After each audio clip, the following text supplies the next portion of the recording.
Hey guys, Dr. Ben here, your functional medicine expert, and I want to go over today the top 5 things that are causing digestive disturbance. So you may just be taking one of these pills a day, the purple pill, whatever it is to calm down reflux, to get rid of your indigestion, to get rid of your gas, bloating, whatever is going on, but there's reasons, there's underlying whys, and that's the functional medicine approach, is we've got to get to the underlying why that the body is out of balance.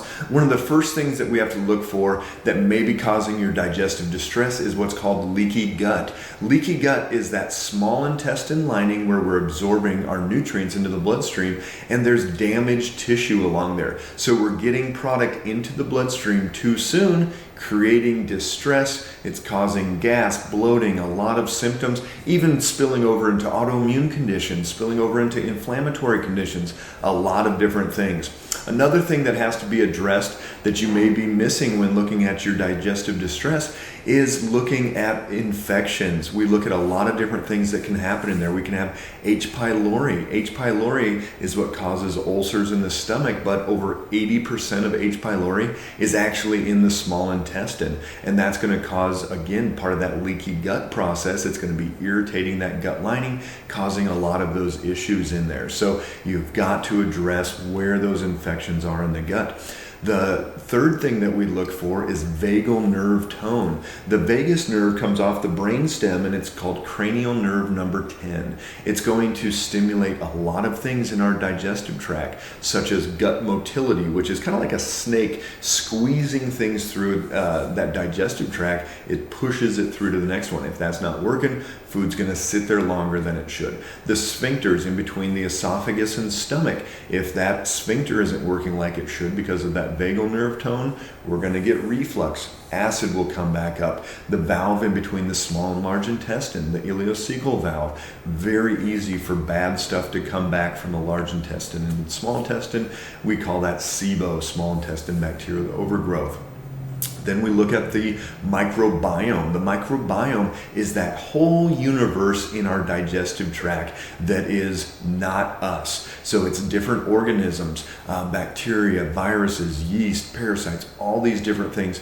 The research shows there's more organisms in our gut than we have cells in our body. What does that mean? There's so much going on in there that if it's out of balance, it's going to create a lot of different problems.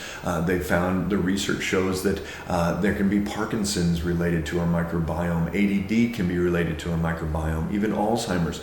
All types of different things need to be addressed when we are dealing with that microbiome. The last thing that we look for that could be causing your digestive distress is a sympathetic overload.